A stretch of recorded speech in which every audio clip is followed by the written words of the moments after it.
What's up, everyone? Welcome to this Fuse AMA, and today we're here with Fuse Network CEO Mark Smargon. And we've been really busy developing our network this year and enhancing its features to prepare us for that mass adoption challenge. So how you doing today, Mark? You doing well?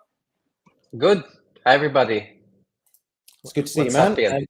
Yeah, I'm good. Likewise. I'm happy and getting ready to dive into all this stuff that we've been talking about internally for so long. So it's really cool to be able to get it out there to the community. So as I said at the beginning, over the last couple of weeks and months, we've released several updates to the roadmap. We've teased some pretty significant changes and we've released several products. So today what we want to do is dive into all these changes and kind of explain things more for the community. And I don't think there's anyone better suited to do that than our CEO and leader, Mark. So first of all, I've got some questions that I want to run through with Mark.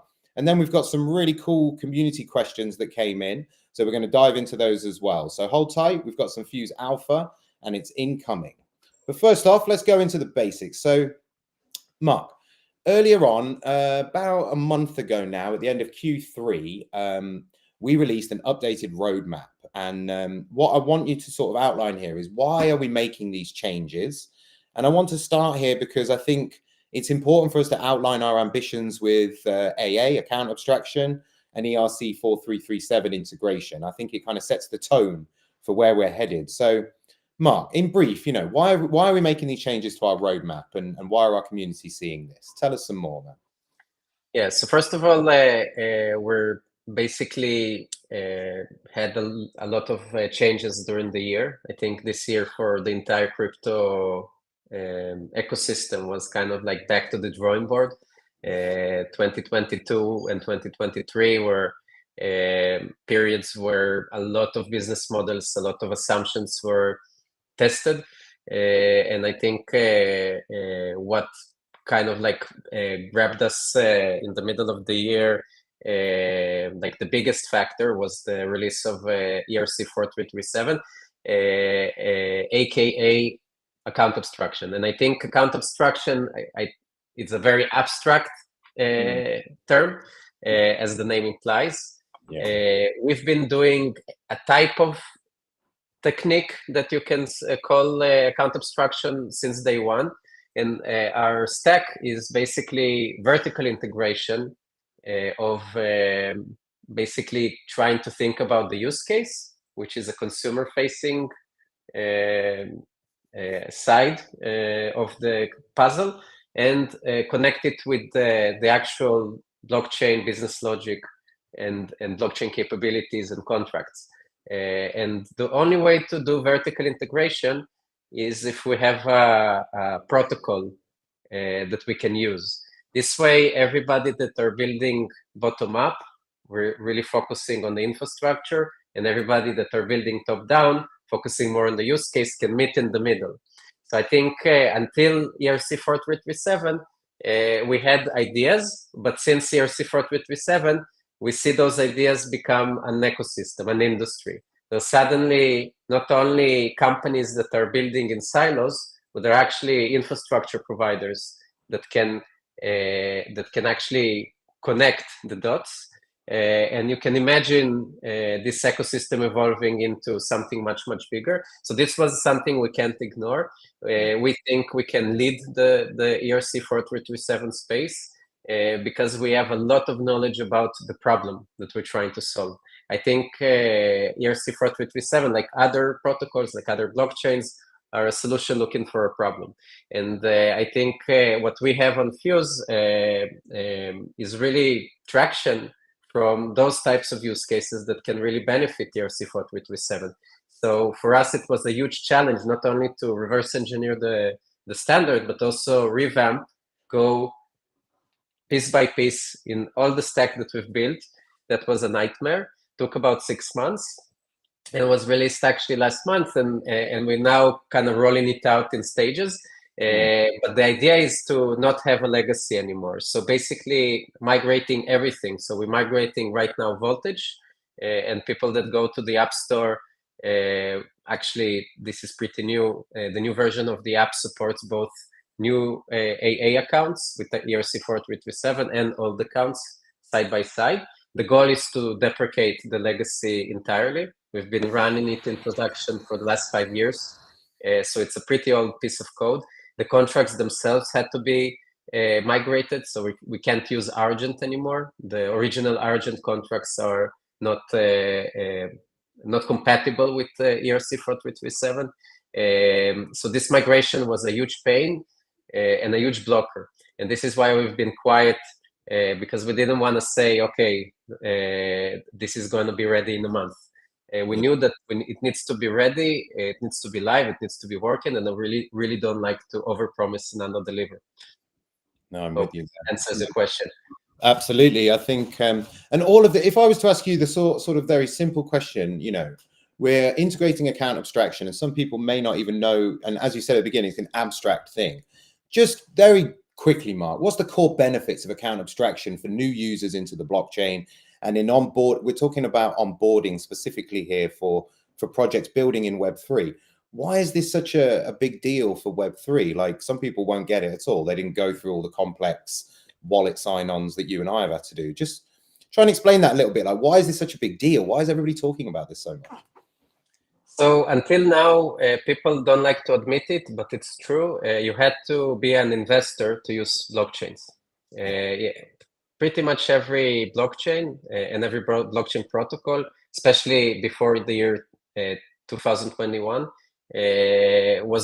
had only one way to use it. You need to invest in the token, and even in private blockchains, it's the same thing. Most of their users were investors. You don't see almost any examples where people that are using it have nothing to do with the investment side. I'm not trying to talk about legal aspects. I'm really trying to talk about the gas concept. Should it be consumer facing? How do we build the business logic in a way that makes sense in the blockchain world? How do we build a product where you know, we're not really sure if our end customer is a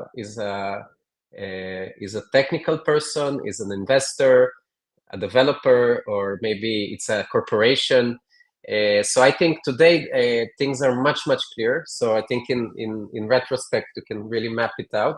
That there would be some blockchains for investors. There would be some blockchains for gamers. There would be blockchains for fund managers. I think right now this technology is definitely mature and very well suited for fund managers. I think most of the people on mainnet, Ethereum mainnet, is really like VCs that manage huge amounts of money. People that go to L2s, they're more of retail investors and institutional investors. We want to build a blockchain with Fuse for the long tail of businesses, for the business community that will use it as an alternative to Visa. We're not even trying to replace Ethereum or Polygon or any of those use cases. When I look at the benefit, I really think, okay, so what those businesses need, they need to have a type of a blockchain account that is has self-custody. Because self-custody is really the big innovation here. Self-custody is someday would be you know, part of the legislation. Self-custody is going to be changing business models. It's going to be changing the kind of like our agreement with how banking works, or our way of interacting with banks. It's going to change it completely. It's going to change how licensing work, how compliance work. So this is a big deal. And when we want to build a blockchain account, we're basically saying that I don't want the user to be his own bank. I don't think the user want to be his own bank.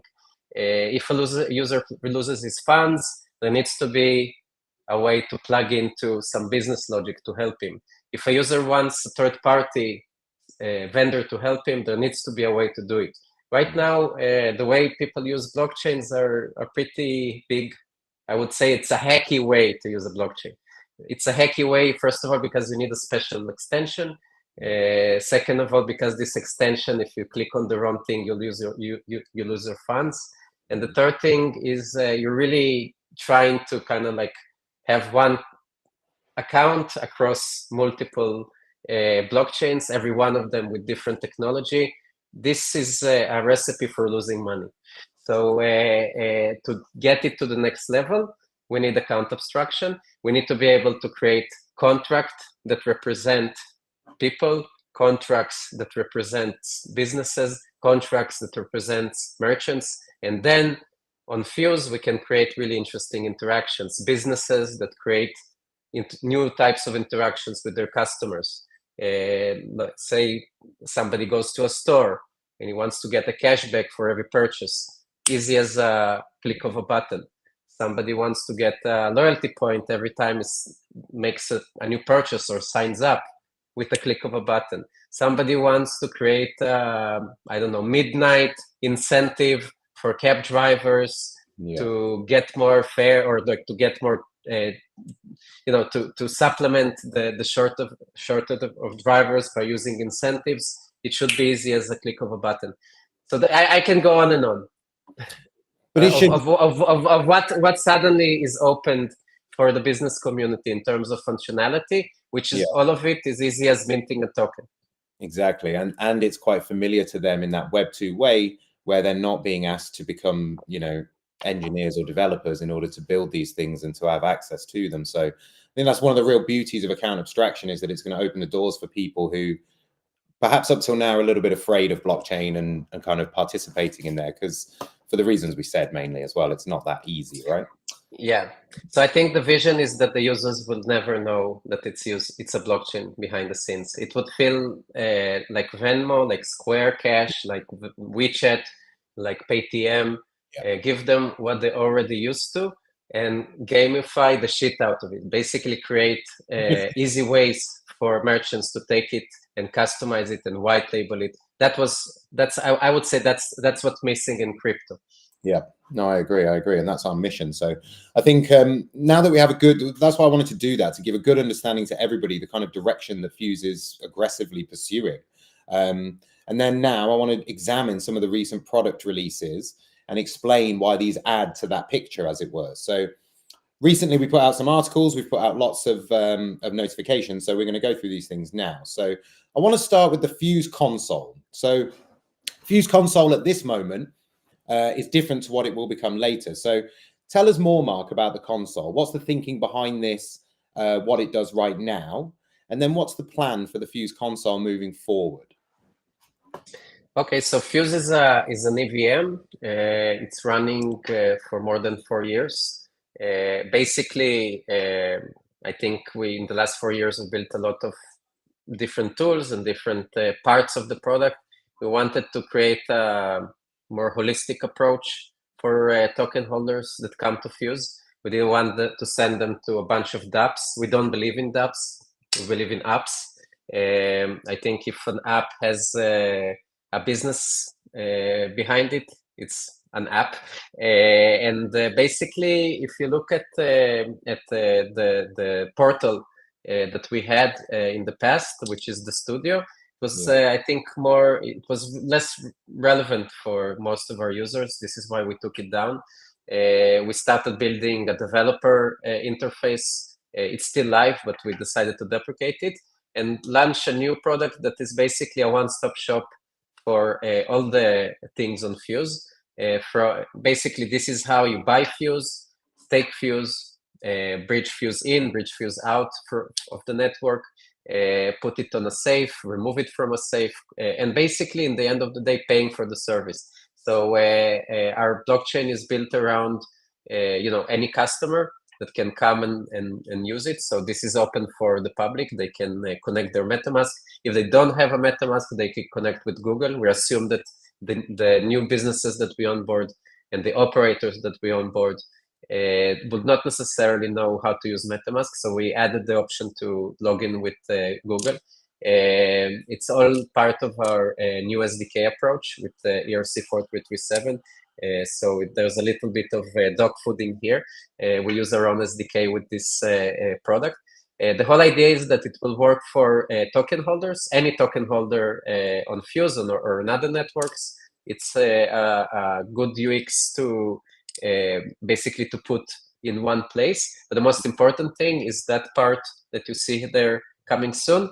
It's an option to open an operator account, deposit money into it, and basically this would be where your gas is being consumed. So this is a sneak peek into how it's supposed to look in the future. The whole idea is that after opening an operator account, I can deposit Fuse there. And every activity I'm doing on the network, every transaction is going to be funded through this interface. Through this interface, I will get access to my API key and basically tap into that powerful backend. And the most important thing, this is not only for my usage, which is unique. This is the thing that is unique about Fuse, that the operator is basically servicing end customers, and their gas is also being covered by this operator account. So this is one of the first B2B2C platforms that is really non-custodial, where there's a B2B, so there's Fuse, there's the operator, and then there's the end consumer, my client's client. And the operator is the entity, the business that is licensed, that is doing the footwork, and we are their backend, and they're paying for that backend through account abstraction, through the operator account. So the console is, I would say, a really exciting product, because for the first time we can start to have, I would say, non-developer interfaces that until now were very, very complicated to use, very, very complicated to build on, and they were only interesting for developers in Web3. This is the first time we're starting to push this with actual non-developers that can access the console, buy some Fuse or deposit Fuse and create an operator account.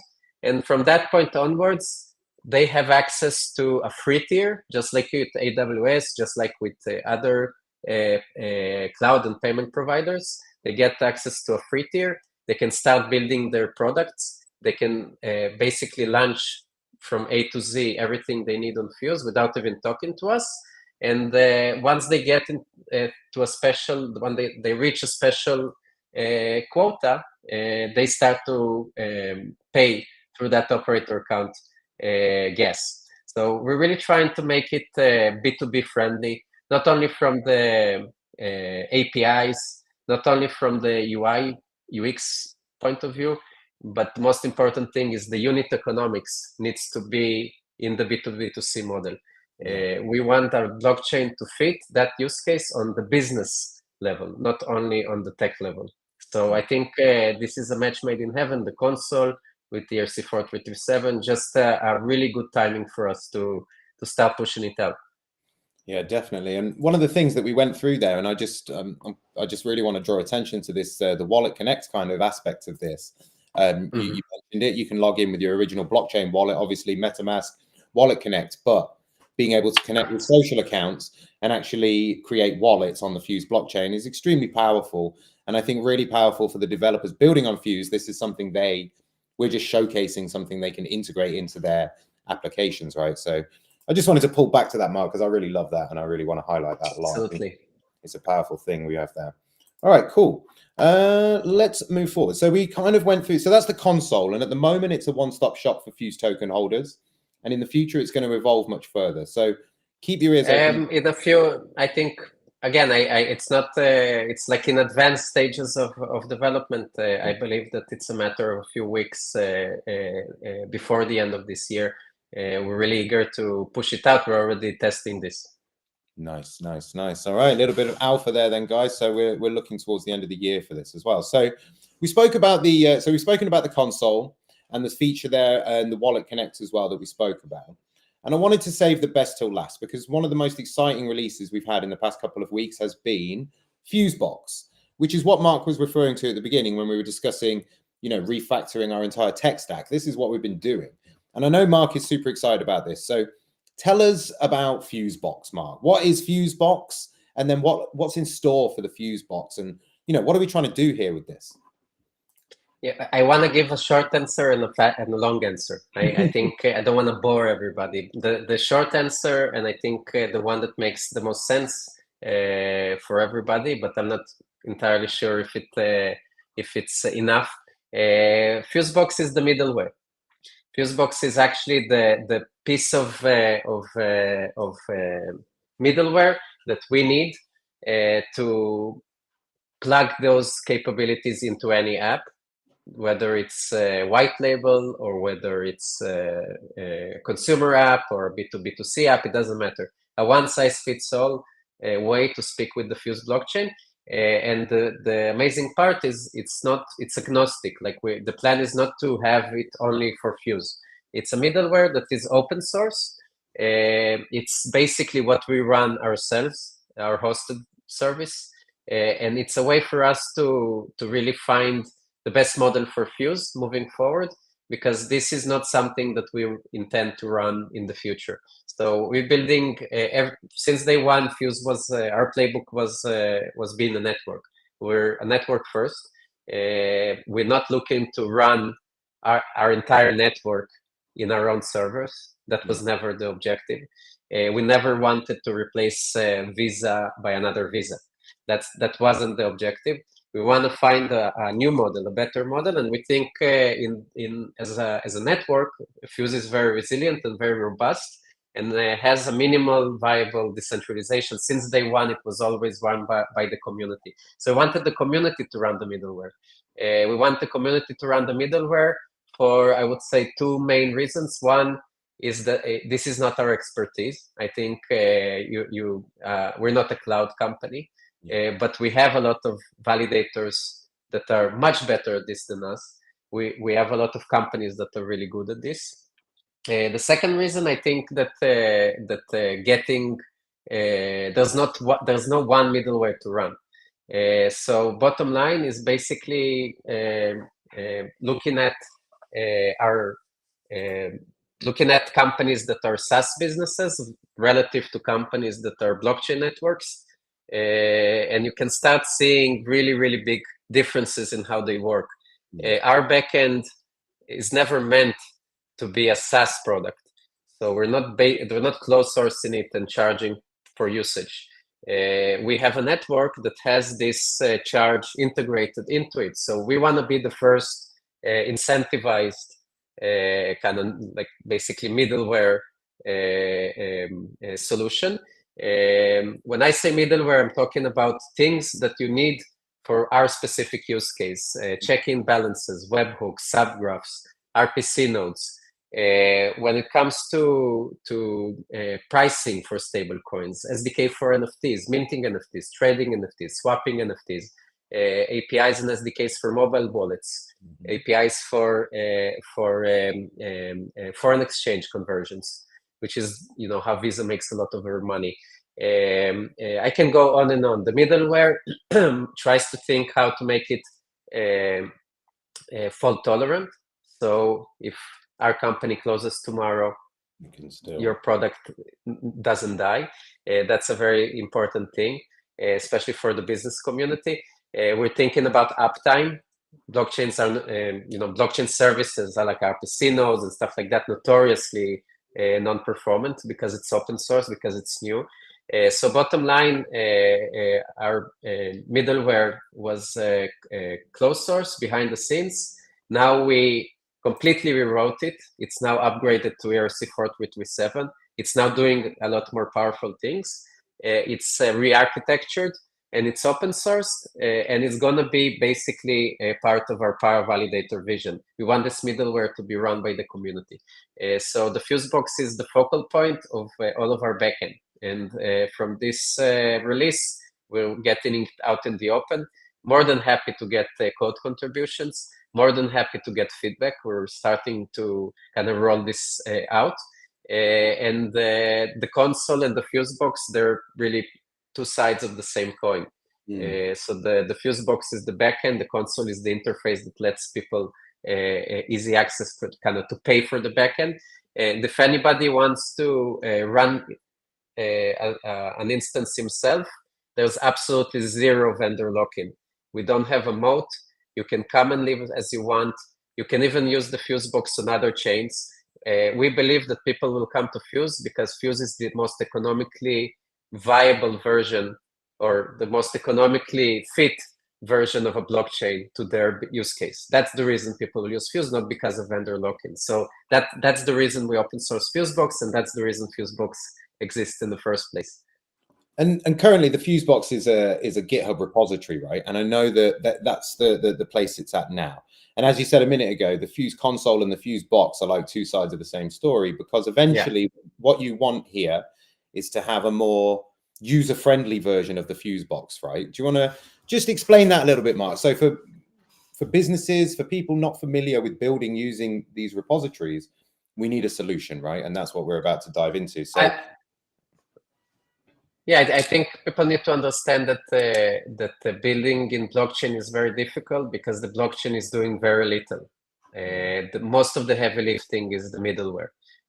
When trying to calculate balances, when trying to get like performant, up-to-date information, retroactive prices, what was the price of my USDC last year, or USDC is a bad example. What was the price of Ethereum last month? It's not a simple query. If I want to get real-time updates or even close to real-time, it's almost like a whole different space, trying to figure out what's happening in the blockchain. But there's another problem, which is the friction. How do we avoid this back and forth that we need to do? How we deal with concurrency, with 3,000 people doing things in the same minute. Those are things that most 99.9% of the businesses would not have money to deal with, and 1% or the tiny percent that have the money to deal with it invest millions of dollars. And I think that's the pain that we're trying to solve. So if we see a lot of businesses building wallets, we know what is the requirement. We know how to access those balances. We know what asset types we want to support. We don't want to support everything. I don't think we need to support every little new novel thing. We're trying to think what has critical mass, what is audited, what is battle-tested, what is proven. We feel that those money Legos need to be very carefully curated in every ecosystem, because not every ecosystem needs the same bricks. And the advantage of the FuseBox, we're trying to think about a Web3 company, customers that are non-investors, that have needs that are mainstream, that needs to be able to provide caching and real-time updates and pushes and do everything on mobile. And I can go on, but a lot of the architecture choices and the improvements are really from a decade-long experience in crypto, and trying to kind of like come to those businesses and tell them, you don't worry, we will handle the heavy lifting of the blockchain. You just plug into that API. That's it, right? I think it's very important at this moment as well, where sort of Web3 payments and blockchain payments has become a bigger narrative. And you've mentioned it a few times that we've been doing this for quite some time now. And I think that's quite an important point to make. It's not something we just identified and switched to. That Fuse has been on this mission for some 5 years already. And this is just the evolution of that, right? So we're just getting to, the industry is almost catching up with us, Mark, I would say, actually. Maybe that's the way to put it. Okay, so thank you so much. Like the console, the FuseBox, really important products for us, really important that people, as Mark said, dive into FuseBox, start to play there and give us feedback. That's what we need. And as time goes forward, we're going to see that develop into a much more robust platform for non-developers as well. All right, cool, Mark. So we've been through the product releases and we've explained all of those things. And now I've got a couple of questions. They've come from the same guy. He's a bit of an OG in our community. So I really want to get these questions out there. And it's a little bit of alpha as well, because recently we teased some of this information. So let's dive in. So I've got a question from Adam Schuler, who I think you will know very well. And he says, I think one of the biggest questions on everyone's mind is the state of the blockchain itself. So he's got a couple of questions. Will Fuse be staying an L1, or will it follow the path of blockchains like CeLo to become an L2, or something like an Ethereum mainnet? Polygon has been mentioned, or at least their tech stack. Please tell me more. Adam would like to know more about this teasing we've been doing on the Polygon side, Mark. Yeah, so first of all, I think that it's safe to say that we want to migrate to an L2. That being said, a lot of the stuff you mentioned are really complicated to answer. First of all, Celo said that they're moving to optimism, but then they said they're moving to like the voting, or it's still not clear after the announcement what exactly is going to happen. We're kind of like I think I said it in the last AMA. They're like the canary in the gold mine. We want to see how it's going for them. I think Polygon is a rising star in that space. I think Polygon until last year wasn't even considered to be a player in the network of networks. It was always Polygon started. By the way, did you know that Polygon and Celo launched after Fuse? So we were before them. You can see it even in the numbering of the blockchains that we're much before. And I think every blockchain that created in around that time, in 2019, something like that, they were called sidechains. They were not called L1s or L2s. It was not. It was before that version of crypto.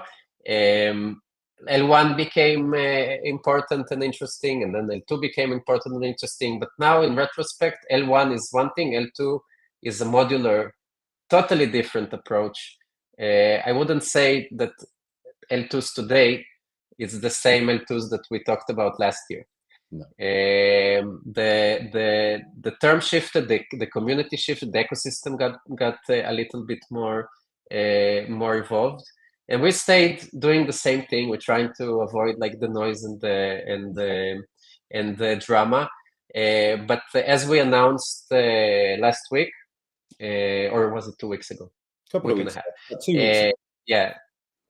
We decided to move to an L2, and we will probably announce something very, very important very soon. I don't like to overpromise and underdeliver. I want to announce partnerships, names, dates, timelines. Everything is written. I don't think we need to push stuff unilaterally. No. This is the only thing I can say about the transition, that it's going to address all of the business needs that Fuse requires. We don't want to upgrade to something that makes us slower, more expensive, and less decentralized. So that's not an upgrade in my book. And also I want to adjust expectations that the upgrade is not going to be like with other chains that are hyping it as a way to pump the token.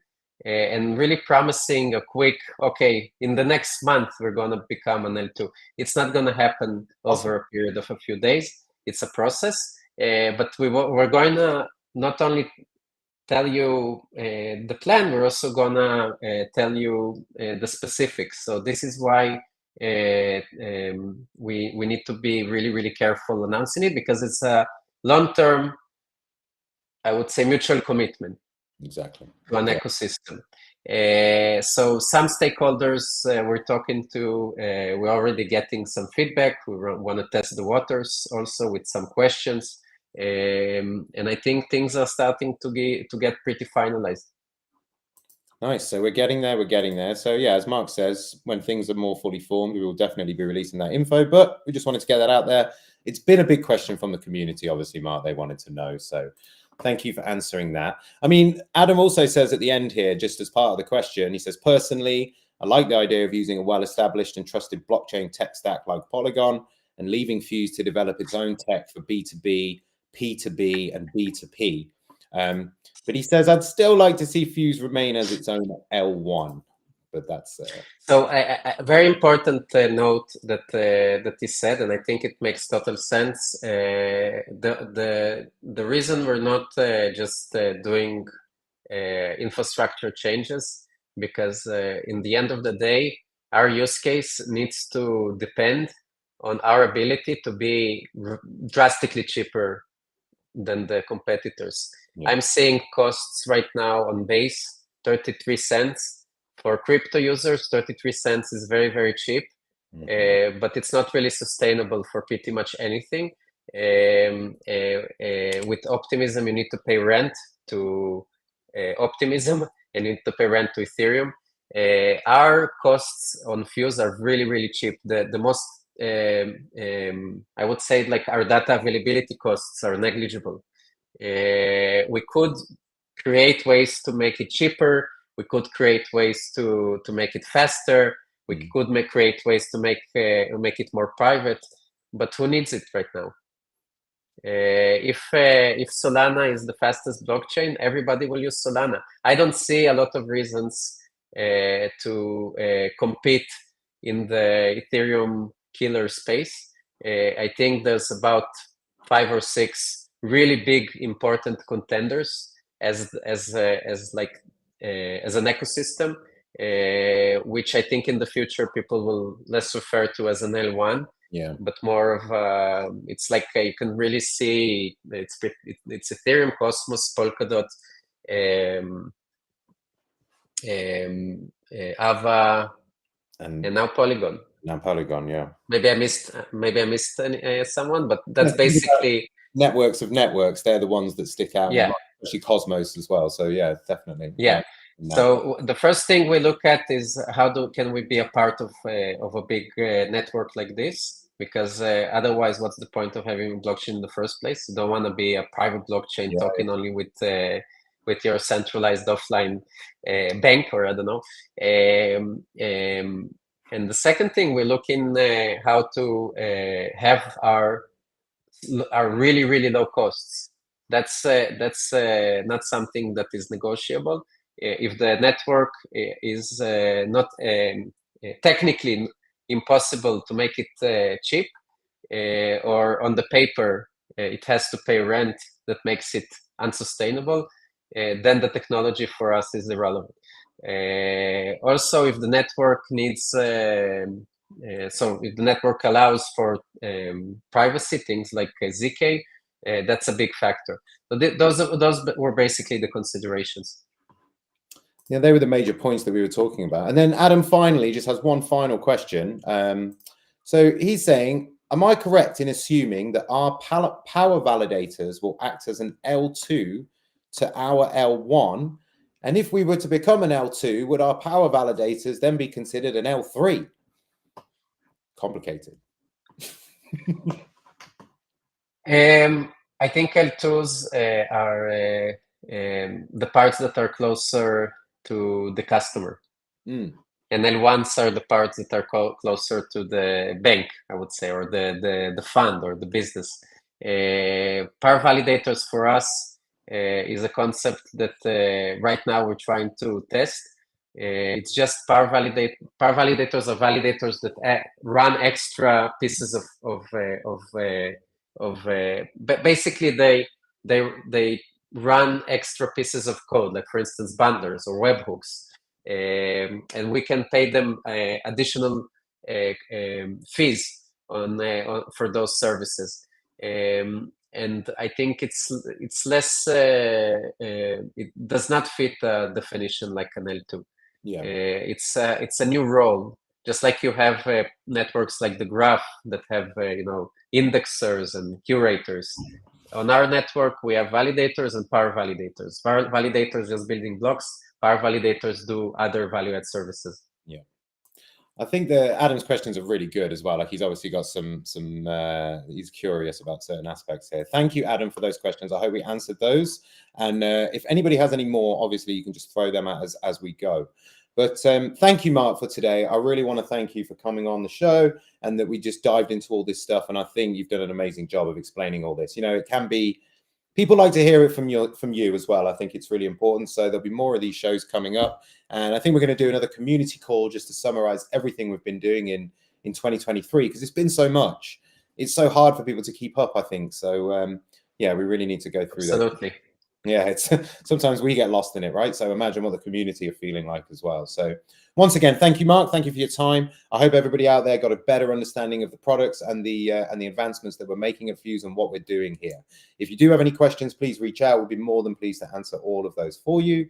Again, thank you. And we'll see you all very soon. Mark, you want to sign off? Thanks, Ian. And I was hoping to talk faster, and now say I talked for 46 minutes. I think we're getting better. We're getting better and we're doing good. Some things cannot be condensed. They are very important. So I think we did well here today. All right, guys. Thanks everybody for watching, and we'll see you all soon. Take care. Bye, everybody.